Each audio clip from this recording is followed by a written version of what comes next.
ವೇದಿಕೆ ಮೇಲಿರುವ ಪೂಜ್ಯ ಸ್ವಾಮೀಜಿಗಳವರಿಗೆ ನಮಸ್ಕರಿಸುತ್ತಾ ನಮ್ಮ ಲಕ್ಷ್ಮಣ ಸವದಿ ಅವರಿಗೆ, ಚಿದಾನಂದ ಸವದಿ ಅವರಿಗೆ, ನಮ್ಮ ವಿವೇಕ್ ತಂದೆ ಅವರಿಗೆ ಮತ್ತು ವೇದಿಕೆ ಮೇಲಿರುವ ಎಲ್ಲ ಹಿರಿಯರಿಗೆ, ಗೆಳೆಯರಿಗೆ ಎಲ್ಲರಿಗೂ ಈ ಕಡೆಯಿಂದ ಸಾರಿನ ನಮಸ್ಕಾರಗಳು.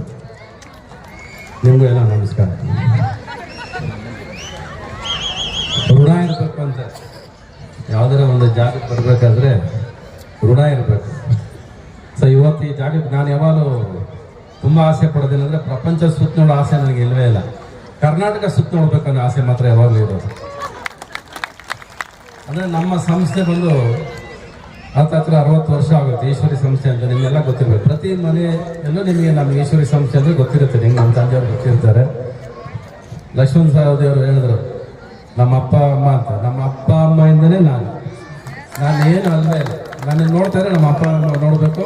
ನಾನು ನಮ್ಮ ಅಪ್ಪ ಅಮ್ಮನ ನೋಡೋದು ಯಾವಾಗ ಅಂದರೆ ನಿಮ್ಮ ಪ್ರೀತಿಯಲ್ಲಿ ನಾನು ನಮ್ಮ ಅಪ್ಪ ಅಮ್ಮನ ಪ್ರತಿ ಸಾರಿ ಕಾಣ್ತೀನಿ. ನಾನು ಬೇರೆ ಏನು ಬಯಸೋದಿಲ್ಲ, ದುಡ್ಡನ್ನು ಕೇಳೋದು ಇಲ್ಲ. ನಾನು ಬಯಸೋದಲ್ಲಿ ಇದು ಒಂದೇ, ಪ್ರೀತಿ ಒಂದೇ ಬಯಸೋದು, ಬೇರೆ ಏನೂ ಅಲ್ಲ. ನೀವು ನಮ್ಮ ಅಪ್ಪ ಅಮ್ಮನ ನೆನಪಿಸಿದ್ರಿ ಸರ್, ತುಂಬ ನಮಸ್ಕಾರ. ನೀವು ಹೇಳಿದ್ದು 100% ಸತ್ಯ ಸರ್. ಇಲ್ಲಾಂದ್ರೆ ನಾನು ಏನು ಇಲ್ಲವೇ ಇಲ್ಲ. ಯಾಕಂದರೆ I am A very bad student sir. ನಾನು ಬಂದ್ಬಿಟ್ಟು 6ನೇ ಕ್ಲಾಸ್ ಫೇಲ್.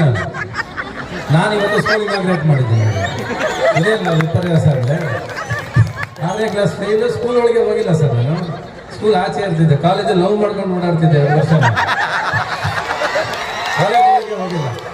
ವಿವೇಕ್ ನನ್ನನ್ನು ಕರೆದು ನೀವು ಸ್ಕೂಲ್ ಇನಾಗ್ರೇಟ್ ಮಾಡಿಸಿದ್ದೀರ. ಈ ವಿವೇಕ್ ಅವ್ರು ಚೆನ್ನಾಗಿ ಹೇಳ್ತಾರೆ, ನಮ್ಮ ಮನೇಲಿ 8 ಜನ ಡಾಕ್ಟರ್ ಸರ್, ನಮ್ಮ ಮನೇಲಿ 8 ಜನ ಡಾಕ್ಟರ್ ಸರ್ ಅಂತ. ಎಷ್ಟು ಹೊಟ್ಟೆ ಓದಿಸಿದ್ರು ನನಗೆ ಅಂದರೆ ನೀವು ಓದಿಲ್ವಲ್ಲ ನನ್ನ ಮಗನೇ ಅಂತ ಪದೇ ನಮ್ಮ ಮನೇಲಿ 8 ಜನ ಡಾಕ್ಟರ್ ಸರ್ ಅಂತ ಹೇಳ್ತಾರೆ. ನಿಮ್ಮ ಮನೇಲಿ 8 ಜನ ಡಾಕ್ಟರ್ ಅಲ್ಲ ರೀ. ಈಗ ಸ್ಕೂಲಿಗೆ ಬರೋ 8 ಮಕ್ಕಳಲ್ಲಿ 1 ಡಾಕ್ಟರ್ ರೆಡಿ ಮಾಡಿದ್ರೆ ನಿಮ್ಮ ಸ್ಕೂಲ್ ರೆಡಿ ಆಗಬೇಕು. 8 ಮಕ್ಕಳಲ್ಲಿ ಒಬ್ಬರು ಡಾಕ್ಟರ್ ಆಗ್ಬೇಕು. ಇವಾಗ ನೀವು ನಿಮ್ಮ ಸ್ಕೂಲ್ ಹಂಗೆ ಮಾಡಿಬೇಕು. ಇವಾಗ ಅದು ತುಂಬ ಮುಖ್ಯ. ಇವಾಗ ನೀವು ಓದಿಲ್ವಾ? ಅದಕ್ಕೆ ನಿಮಗೆ ಈ ಶಿಕ್ಷೆ ಕೊಟ್ಟರು.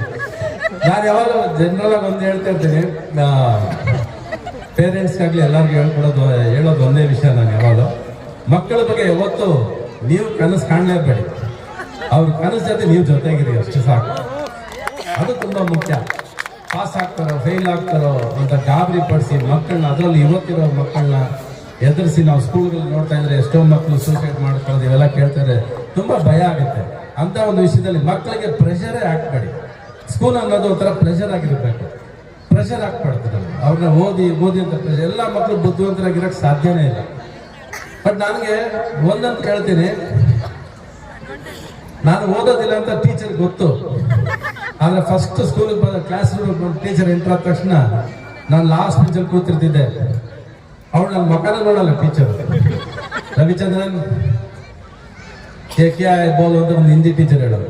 ಅವಳು ಚೆನ್ನಾಗಿ ಗೊತ್ತು, ನನಗೆ ಉತ್ತರ ಗೊತ್ತಿಲ್ಲ ಅಂತ. ನಾನು ಕೇಳಿ ಬೇಜಾರಾಗಿ ಕೊನೆಗೆ ಅವ್ರು ಬರೋಕ್ಕೆ ಮುಂಚೆ ಬೆಂಚ್ ಮೇಲೆ ನಿಂತ್ಬಿಡ್ತಿದ್ದೆ, ನನಗೆ ಗೊತ್ತಿಲ್ಲ ಬಿಟ್ಬಿಡು ಅಂತ. ಸೊ ಈ ಥರ ನಮ್ಮನ್ನ ಇನ್ಫೀರಿಯಾರಿಟಿ ಕಾಂಪ್ಲೆಕ್ಸಿಗೆ ತಗೊಂಡು ಹೋಗ್ಬಿಡ್ತಾರೆ. ನಮಗೆ ಪ್ರಶ್ನೆ ಗೊತ್ತಿಲ್ಲ ಅಂತ ಗೊತ್ತಿದ ತಕ್ಷಣ ನಮ್ಮನ್ನ ಒಂದು ದೊಡ್ಡ ಎಕ್ಸಾಂಪಲ್ ಆಗಿ ಮಾಡಿ ನಮ್ಮನ್ನ ಅವಮಾನ ಮಾಡ್ತಾ ನಮಗೆ ಓದಿನ ಮೇಲೆ ಇಂಟ್ರೆಸ್ಟೇ ಹೊರಟಾಗುತ್ತೆ. ಹೌದು ನಾನು ಓದಲ್ಲ, ಏನು ಮಾಡ್ತಾರೆ ಮಾಡ್ಕೊಂಡು ಅನ್ನೋ ಪರಿಸ್ಥಿತಿ ಸ್ಕೂಲ್ಗಳು ತಂದುಬಿಡುತ್ತೆ. ನಾವು ಕೆಟ್ಟ ಸ್ಟೂಡೆಂಟೇ ಇರ್ಬೋದು ಕೆಲವು ಸರಿ. ಹಾಗೆ ಅಂದ್ಬಿಟ್ಟು ನಮ್ಮ ತಗೊಂಡಾಗ ಲಾಸ್ಟ್ ಬೆಂಚಲ್ಲಿ ಹಾಕಿ ದೂರ ಕಳಿಸ್ದೆ ಆ ಕೆಟ್ಟ ಸ್ಟೂಡೆಂಟ್ನ ಫ್ರಂಟ್ ಬೆಂಚಲ್ಲಿ ಕೂರಿಸಿ ಅವನ್ನ ಒಳ್ಳೆ ಸ್ಟೂಡೆಂಟ್ ಮಾಡೋದೇ ಟೀಚರ್ಸ್ ಕೆಲಸ ಆಗ್ತದೆ. ಅವಾಗ ಈ ಟೀಚರ್ಸ್ಗೆ ಸಾರ್ಥ. ಇವತ್ತು ಒಂದು 10 ಜನ ಸ್ಟೇಜ್ ಮೇಲೆ ಬಂದರು, ಕಪ್ ತಗೊಂಡ್ರು ಅಲ್ವಾ? ಎಷ್ಟು ಜನ ಸ್ಟೂಡೆಂಟ್ಸ್ ಮಧ್ಯೆ? ಒಂದು 500 ಜನ ಮಧ್ಯೆ ನೀವು 5 ಜನ ಸ್ಟೇಜಿಗೆ ಕರೆಸಿದ್ರಿ. ನೆಕ್ಸ್ಟ್ ವರ್ಷ ಈ 5 ಜನ ಅಲ್ಲ, ಬೇರೆ 10 ಜನ ಸ್ಟೇಜಿಗೆ ಬಂದರೆ ಮಾತ್ರ ಟೀಚರ್ಸ್ ಕೆಲಸ ಮಾಡಿದ್ದಾರೆ ಅಂತ. ಅದೇ ಮಕ್ಕಳು ಬಂದರೆ ಪ್ರಯೋಜನ ಇಲ್ಲ. ಒಳ್ಳೆ ಸ್ಟೂಡೆಂಟ್ಸಿಗೆ ಮನೇಲಿ ಅವ್ರು ಓದ್ತಾರೆ. ಯಾರು ಓದೋದಿಲ್ಲಲ್ಲ ಅವ್ರನ್ನ ಒಳ್ಳೆ ಸ್ಟೂಡೆಂಟಾಗಿ ಫ್ರಂಟ್ ಬೆಂಚ್ಗೆ ಹಾಕ್ತಾರೆ. ಅವ್ರನ್ನ ತಗೊಂಡು ಹಿಂದೆ ಬೆಂಚ್ ಹಾಕಿ ಅವಮಾನ ಮಾಡ್ತಾರೆ. ಫ್ರಂಟ್ ಕರೀರಿ. ಆಮೇಲೆ ಎಲ್ಲ ಮಕ್ಕಳಿಗೆ ಹೇಳ್ಕೊಡೋದು ಅಷ್ಟೇ, ಖುಷಿಯಾಗಿ ಓದ್ರಿ, ಖುಷಿಯಾಗಿ ಆಟ ಆಡ್ರಿ.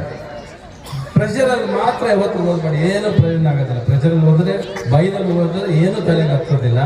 ಆಮೇಲೆ ಎಲ್ಲ ಮಕ್ಕಳು, ಇಲ್ಲಿರೋ ಮಕ್ಕಳು ಬಂದಿಲ್ಲ ಅನ್ಸುತ್ತಲ್ವಾ ಇಲ್ಲಿ? ಓಕೆ. ಎಲ್ಲ ಜನರಲಾಗಿ ಹೇಳೋದೇನೆಂದರೆ, ಓದೋ ಟೈಮಲ್ಲಿ ಓದಿದ್ರೆ ಜೀವನ ಪೂರ್ತಿ ಆಟ ಆಡ್ಬೋದು ನೀವು. ಇವಾಗ ಆಟ ಆಡಿದ್ರೆ ಜೀವನ ಪೂರ್ತಿ ನಿಮ್ಮನ್ನ ಆಟ ಆಡ್ಸುತ್ತೆ. ಯಾವ್ದು ಬೇಕೋ ನೀವೇ ಡಿಸೈಡ್ ಮಾಡ್ಕೊಳ್ಳಿ. ಹೋದ್ರಿ ಇವಾಗ ಓದಿದ್ದೀನಿ, ಯಾವಾಗ ಗೊತ್ತಾ? ಇನ್ಸ್ಟಾಗ್ರಾಮ್, ಮೊಬೈಲ್ಸ್ ಎಲ್ಲ ಬಿಟ್ಬಿಡಿ. ಮೊಬೈಲ್ಸ್ ಎಲ್ಲ ಮಕ್ಕಳನ್ನ ಬಿಡು ಅಂತ ಹೇಳೋದಕ್ಕೆ ಮುಂಚೆ ಫಸ್ಟ್ ಪೇರೆಂಟ್ಸ್ ಮೊಬೈಲ್ನ ಆಫ್ ಮಾಡಕ್ಕೆ ಹೇಳ್ಬೇಕು ನಾವು, ಅಲ್ವಾ? ಅದು ತುಂಬಾ ಮುಖ್ಯ ಆಗುತ್ತೆ. ಸರ್, ಇವತ್ತು ನೀವು ತೋರಿಸಿದ ಪ್ರೀತಿ, ನಾನು ಯಾವ ಮನೆಗೆ ಊಟಕ್ಕೆಲ್ಲ ಹೋಗಿಲ್ಲ ಸರ್. ನೀವು 2 ಸರಿ ನಿಮ್ಮ ಮನೆಗೆ ಕರ್ಕೊಂಡಿದ್ರೆ ನಿಮ್ಮ ಚಿದಾನಂದ ಅವರು ನೀವು ತೋರಿಸಿದ ಪ್ರೀತಿನ ಯಾವತ್ತು ಜನ್ಮ ಪೂರ್ತಿ ಮರೆಯಲ್ಲ ಸರ್. ಈ ಋಣ ಯಾವತ್ತೂ ಮರೆಯೋದಿಲ್ಲ. ಇವತ್ತು ಈ ಮಣ್ಣು ಮೆಟ್ಟಿದ್ದೀನಿ ಅಂದ್ರೆ, ಇಲ್ಲಿ ಬಂದಿದ್ದೀನಿ ಅಂದ್ರೆ ಅದು ಬಹುಶಃ ನಿಮ್ಮ ಪ್ರೀತಿ ನನ್ನ ಸೆಳೆದಿದೆ. ಅದಕ್ಕೆ ಚಿದಾನಂದ ಅವರು ಸಹ ಅವ್ರು ಕರ್ಕೊಂಡು ಬಂದಿದ್ದಾರೆ ನಮ್ಮನ್ನ. ಅವ್ರಿಗೆ ತುಂಬಾ ಥ್ಯಾಂಕ್ಸ್ ಹೇಳ್ಬೇಕು. ನೀವು ವಿವೇಕ್ ಅವ್ರಿಗೆ ಹೇಳ್ಬೇಕು. ನನಗೆ ಸಿನಿಮಾ ಬಿಟ್ಟರೆ ಬೇರೆ ಏನೂ ಗೊತ್ತಿಲ್ಲ ರೀ. ನನಗೆ ಏನೋ ಬೇರೆ ತಲೆನೂ ಹೋಗಲ್ಲ, ಬೇರೆ ಕೆಲಸ ಗೊತ್ತೂ ಇಲ್ಲ ನನಗೆ. ಇವತ್ತಿಗೂ ರಾತ್ರಿ ಬೆಳಗಿನ ಜಾವ 3:30 ಎದ್ದೇಳ್ತೀನಿ, ಸಿನಿಮಾ ಮಾಡ್ತಾ ಕೊಡ್ತೀವಿ, ಬೇರೆ ಏನು ಮಾಡೋದಿಲ್ಲ. ಈ ಸುಮಾರು ಒಂದು 15 ವರ್ಷದ ಜಾಸ್ತಿ ಕೆಲಸ ಮಾಡೋಕ್ಕಾಗಲಿಲ್ಲ. ಮಕ್ಕಳು, ಫ್ಯಾಮಿಲಿ, ಇದೇ ಆದ ಒಂದು ಬರ್ಡನ್ನು ಪ್ಲಸ್ ನಮ್ಮದೇ ಆದ ಒಂದು ಚಿಂತೆಗಳು ಎಲ್ಲ ಇದ್ದಿದ್ದರಿಂದ ನಾನೇನು ಮಾಡೋಕ್ಕಾಗಿರಲಿಲ್ಲ. ಬಟ್ ನನಗೊಂದು ತಲೆಯಲ್ಲಿ ಯಾವಾಗಲೂ ಇರೋದು, ನಮ್ಮಪ್ಪ ಯಾವಾಗ ಹೇಳಿದ್ರು, ನಂಬಿಕೆ ಮಾತ್ರ ಕಳ್ಕೋಬೇಡ, ಆಮೇಲೆ ಜನ ಇಟ್ಟರೆ ನಂಬಿಕೆಗೆ ಯಾವತ್ತೂ ಮೋಸ ಮಾಡಬೇಡ ಅಂತ. ಬಟ್ ಪರಿಸ್ಥಿತಿ ನಮ್ಮನ್ನ ಒಂದೊಂದು ಸರಿ ಹಂಗೆ ಕುಗ್ಗಿಸುತ್ತೆ. ನಾನು ಅದನ್ನ ಪ್ರತಿ ಸಾರಿ ದೇವರು ನನಗೆ ಪರೀಕ್ಷೆ ಕೊಡ್ತಾರೆ, ಶಿಕ್ಷೆ ಕೊಡ್ತಾರೆ ಅಂತ ಅನ್ಕೊಂಡಾಗ ನಾನು ಅನ್ಕೊಳ್ಳೋದು ಅವ್ನು ನಮಗೆ ಪರೀಕ್ಷೆ ಮಾಡ್ತಾ ಇದ್ದಾನೆ ಅಂತ. ನಾನು ಆ ಪರೀಕ್ಷೆ ಪಾಸ್ ಆಗ್ಬೇಕಷ್ಟೇ. ತಾಕತ್ತಿದ್ರೆ ತಾನೆ ಅವ್ನು ನಮ್ಮನ್ನ ಪರೀಕ್ಷೆ ಮಾಡೋಕ್ಕಾಗೋದು. ಅವ್ನು ತುಳಿತಾನೆ, ಏನ್ ಬೇಕಾದ್ರೆ ಮಾಡಲಿ ಅವನು, ಬಟ್ ನಾನು ಗೆದ್ದು ಬರ್ತೀನಿ ಅಂತ 2.5 ವರ್ಷದಿಂದ ಹಠ ಮಾಡಿ ನನ್ನ ಹೆಂಡತಿ ಮಕ್ಕಳನ್ನ ಕೂಡ ದೂರ ಇಟ್ಟು ನಾನೊಂದು ಸಿನಿಮಾ ಮಾಡಬೇಕು. ಈ ಸಿನಿಮಾ ಯಾರು ಪ್ರಪಂಚದಲ್ಲಿ ಯಾರು ಮಾಡಿರ್ಬಾರ್ದು, ಯಾರು ಈ ಸಿನಿಮಾ ಮಾಡಿರ್ಬಾರ್ದು. ಬಟ್ ಅದು ಮಾಡಬೇಕಾದ್ರೆ ಎಲ್ಲರೂ ಕೇಳ್ಬೋದು, ನಾನೊಬ್ಬನೇ ಯಾಕೆ ಮಾಡ್ತೀನಿ ಅಂತ. ನಾನೊಬ್ಬನೇ ಯಾಕೆ ಮಾಡ್ತೀನಿ ಅಂದರೆ, ನಾನು ಬೆಳಗಿನ ಜಾವ 3:30 ಎದ್ದೇಳ್ತೀನಿ ಕೆಲಸ ಮಾಡೋದಕ್ಕೆ. ಯಾರು 3:30 ಎದ್ದು ಬರೋದಿಲ್ಲ ಇವತ್ತು. ನಾವು ಪ್ರೇಮ್ ಲೋಕ ಸಿನಿಮಾ ಮಾಡಬೇಕಾದ್ರೆ 1 ವರ್ಷ ಕೂತಿದ್ವಿ ನಾವು ಅಂಶ ಲೆಕ್ಕ ಪಿಕ್ಚರ್ ಮಾಡೋದಕ್ಕೆ, ಅಂದರೆ ಸಿನಿಮಾ ಶುರು ಮಾಡೋದಕ್ಕೆ ಮುಂಚೆ. ಇವತ್ತು ನಾನು ಪ್ರಯತ್ನ ಮಾಡಿ ಮಾಡಿ ಮಾಡಿ ಒಂದು ಪ್ರೇಮ್ ಲೋಕ ಅಂದ್ರೆ ಮತ್ತೆ ಇನ್ನೊಂದು ಮಾಡೋಕ್ಕಾಗಿಲ್ವಲ್ಲ ನಾವು. ಆ ಥರ ಸಿನಿಮಾ ಅನ್ನೋದು ಯಾವತ್ತೂ ಮನಸ್ಸು ಕಾಡ್ತಾ ಇರೋದು. ಅದು 2.5 ವರ್ಷದಿಂದ ನಾನು I am not the crazy ಅಂತೇಳಿ ನಾನು ಒಬ್ಬನೇ ಕೂತ್ಕೊಂಡು ಕೆಲಸ ಮಾಡ್ತೀನಿ. ಅಂತ ಎಲ್ಲ ಕಡೆ ಹೇಳ್ತೀನಿ. ಸಿನಿಮಾ ಅಲ್ಲ, ಜೊತೆ ಕೆಲಸ ಮಾಡಿದ್ದೀನಿ ನಾನು. ಸಿನಿಮಾ ನ್ಯಾಚುರಲ್ ಸಿನಿಮಾನೇ, ಬಟ್ 450 ದಿವಸ ಕೆಲಸ ಮಾಡಿದ್ದೀನಿ. 35 ಹಾಡುಗಳಿದೆ ಅಂದ್ರೆ 35 ಮ್ಯೂಸಿಕಲ್ ಸಿನಿಮಾ ಅದು. ಅಂದ್ರೆ ಒಂದು 15-20 ಹಾಡುಗಳೇ ಬರ್ಬೋದು, ಅದೆಲ್ಲ ಮ್ಯೂಸಿಕ್ ಬಿಡ್ಸಿರುತ್ತೆ. ನೀವು ಮೆಲಕ್ ಆಗ್ತೀರಾ, ತಾಳ ಆಗ್ತೀರಾ, ಎಂತವ್ರು ಎದ್ದು ಕುಣಿತೀರಾ ಅನ್ನೋ ಒಂದು ಭರವಸೆ ಮಾತ್ರ ನಿಮಗೆ ಖಂಡಿತ ಕೊಡ್ತೀನಿ ನಾನು. ಈ ಸರಿ ನಾನು ಯಾವುದೇ ಸಿನಿಮಾ ಮಾಡಿದ್ರೆ ಯಾವಾಗಲೂ ಒಂದು ಮಾತು ಹೇಳ್ತಿದ್ದೆ ನಾನು, ಇವತ್ತಲ್ಲ, ನಾವು ಯಾವತ್ತೂ ಯಾರಿಗೇನು ಕಡಿಮೆ ಇಲ್ಲ ಅನ್ನೋ ಮಾತ್ರ ನಾನು ಯಾವತ್ತು ಹೇಳ್ತಿದ್ದೆ.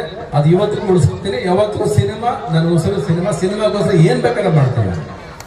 ಇವತ್ತು ಕುಟುಂಬದಿಂದ 2 ವರ್ಷ ದೂರ ಇದ್ದೀನಿ ಅಂದ್ರೆ ಸಿನಿಮಾನೇ. ನಿಮ್ಮ ಪ್ರೀತಿ ಕಲ್ಸೋದಕ್ಕೆ ಅಷ್ಟೇ ಇಷ್ಟು ದಿವಸ ದುಡ್ದಿರೋದು. ನಾನು ಜೋರ್ ತುಂಬಿಸ್ಕೊಳಕ್ ಒದ್ದಾಡೇ ಇಲ್ಲ. ದುಡ್ಡೇ ಬೇಕಾಗಿಲ್ಲ ನನಗೆ ದುಡ್ಡು ಬೇಕಾಗಿರೋ ಸಿನಿಮಾ ಮಾಡೋದಕ್ಕೆ ಅಷ್ಟೇ.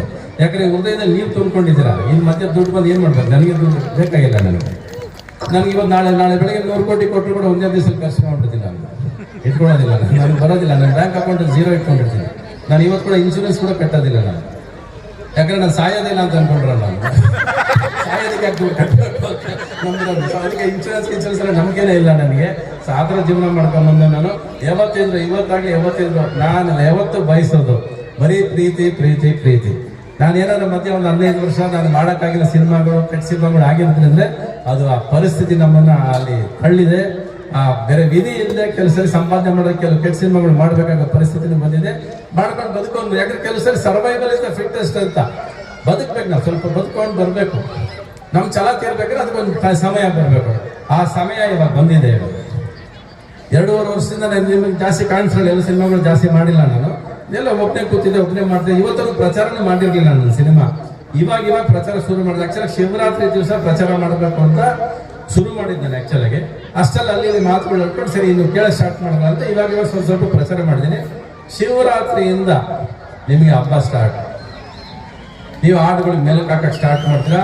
ನಾನು ಪ್ರತಿಯೊಂದು ಹಾಡಿ ಸರಿ ನಿಮಗೆ ಬಿಫೋರ್ ಆಗಿ ಕಳಿಸ್ತೀನಿ. ನೀವು ಲಿರಿಕ್ಸ್ ಕೇಳ್ಬೋದು, ಎಲ್ಲ ಕೇಳ್ಬೋದು.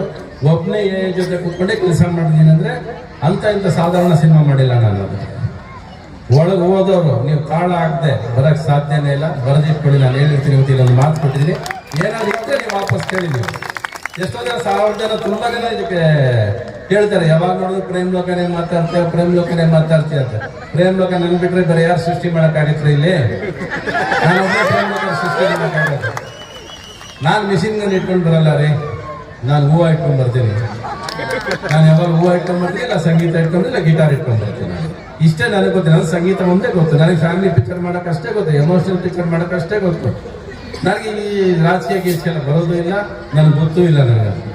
ನನಗೆ ಗೊತ್ತಿರೋದೆಲ್ಲ ಪ್ರೀತಿ ಮೇಲೆ ಸಿನಿಮಾ ಮಾಡೋಕ್ಕೆ, ಒಂದು ಕುಟುಂಬದ ಮೇಲೆ ಸಿನಿಮಾ ಮಾಡೋದಕ್ಕೆ, ತಾಯಿ ಮಕ್ಕಳು ತಂದೆ ಇಂಥ ಸಿನಿಮಾ ಮಾಡೋಕ್ಕೆ ನನಗೆ ಬರೋದು. ಅದನ್ನು ಸಂಗೀತವಾಗಿ ಮಾಡಬೇಕು ಅನ್ನೋ ತುಂಬ ಆಸೆ ಇತ್ತು, ತುಂಬ ವರ್ಷದ ಆಸೆ ಇದು, ಇವತ್ತೊಂದು ಆಸೆ ಅಲ್ಲ. ಅದು 40 ವರ್ಷದ ಸಿನಿಮಾ ಇಂಡಸ್ಟ್ರಿ ಬಂದಾಗ ಏನು ಒಂದು ಪ್ರೇಮಲೋಕ ಮಾಡೋದು, ಅದೇ ಥರ ಇನ್ನೊಂದು ಸಿನಿಮಾ ಮಾಡ್ತಿಲ್ವಲ್ಲ ನಾವು, ಒಂದು 20 ಹಾಡು ಇಟ್ಕೊಂಡು ಒಂದು ಸಿನಿಮಾ ಮಾಡೋಕ್ಕಾಗ್ತಿಲ್ವಲ್ಲ ನಾವು ಅಂದಾಗ ನನ್ನ ಜೊತೆ ಕೂರಕ್ಕೆ ಯಾರು ಇಲ್ಲ.